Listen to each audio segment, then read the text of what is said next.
दोस्तों, इस देश में हर व्यक्ति को अपना धर्म मानने की आजादी मिली हुई है, लेकिन इस आजादी के आड़ में खेल कुछ और ही चलने लगा है। और तब तमाम स्टेट्स की हाई कोर्ट के बाद सुप्रीम कोर्ट की एंट्री हो चुकी है, जिसे लेकर अब कहा जा रहा है कि पूरे समाज की संरचना बदली जा सकती है। दोस्तों, आखिर अनुच्छेद 25 क्या कहता है? क्या अनुच्छेद 25 का इस्तेमाल किसी गलत इरादे से किया जा रहा है? और सबसे अहम सवाल यह है कि क्या जनजातीय समाज को ये अधिकार है कि वो अपनी संस्कृति, परंपरा और जीवन पद्धति को बचाने के लिए बाहरी हस्तक्षेप को रोक सके, या फिर हम या आप जिस धर्म से आते हैं उस धर्म की रक्षा कर सके? हाल ही में सुप्रीम कोर्ट का फैसला इन्हीं सवालों का उत्तर देता है। दोस्तों, आज जिस फैसले की मैं बात कर रहा हूं, यह फैसला इसलिए असाधारण है क्योंकि सुप्रीम कोर्ट ने छत्तीसगढ़ हाई कोर्ट के निर्णय को बिना किसी संशोधन के बरकरार रखा है। ऐसे संवेदनशील मामलों में सामान्य बात नहीं मानी जाती। मूल मामला छत्तीसगढ़ के कांकेर जिले से जुड़ा हुआ है। कांकेर की ग्राम सभाओं ने गांव के बाहर होर्डिंग लगाए, जिसमें साफ लिखा था कि लालच देकर या जबरदस्ती धर्म परिवर्तन कराने वालों और बाहर से आने वाले लोगों का गांव में प्रवेश वर्जित है। दोस्तों, ये कोई राजनीतिक नारा नहीं था, ये कोई उकसावे वाली कार्रवाई नहीं थी, ये एक रक्षात्मक कदम था।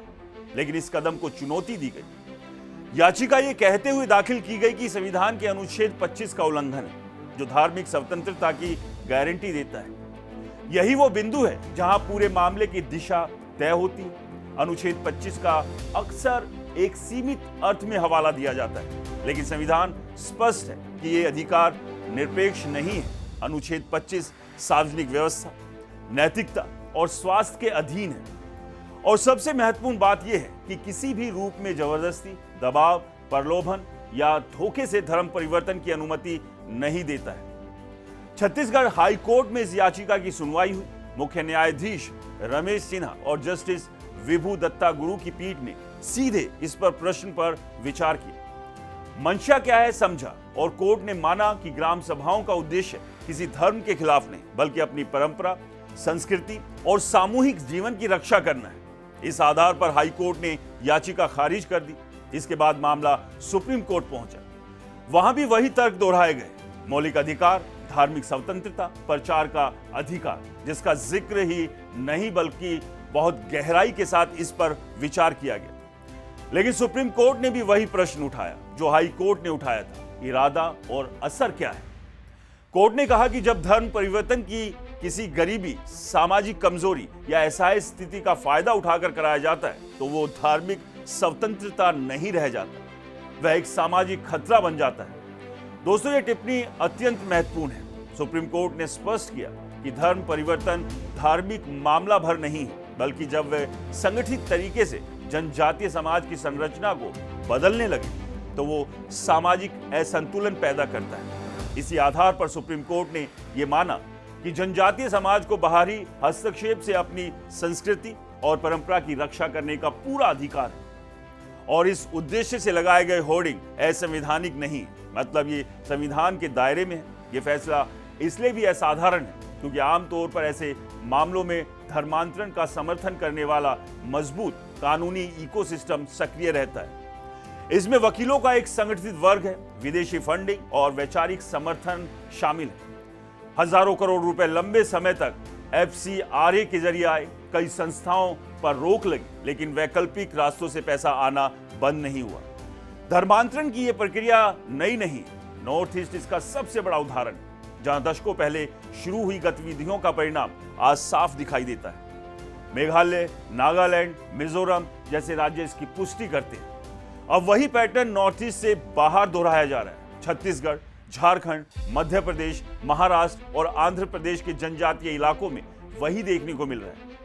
और सबसे तेज गति से पंजाब में है। पंजाब में झूठे चमत्कारों, लालच और दबाव के जरिए बड़े पैमाने पर धर्मांतरण हो रहा है। अगर इस प्रक्रिया को रोका नहीं गया तो आने वाले सालों में वहां की सामाजिक संरचना पूरी तरह से बदल सकती है। बिहार और उत्तर प्रदेश में धर्मांतरण के बड़े रैकेट पकड़े गए, गिरफ्तारियां हुई, सजाएं हुई। दोस्तों, ये दिखाता है कि ये केवल आशंका नहीं बल्कि स्थापित तथ्य है। इस पूरे तंत्र को राजनीतिक संरक्षण भी मिलता है। जहां धर्मांतरित वोट बैंक बनता है, वहां समर्थन दिखाई देता है।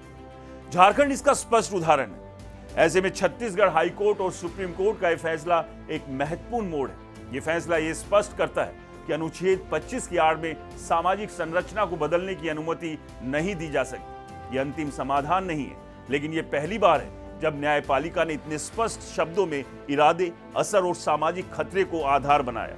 इसी कारण यह फैसला एक शुरुआत है, एक चेतावनी और एक दिशा सूचक संकेत है। दोस्तों, यह मामला किसी एक राज्य, किसी एक समुदाय या किसी एक याचिका तक सीमित नहीं है। यह उस बुनियादी प्रश्न से जुड़ा है, क्या संविधान की व्याख्या सामाजिक यथार्थ से कटकर की जा सकती है।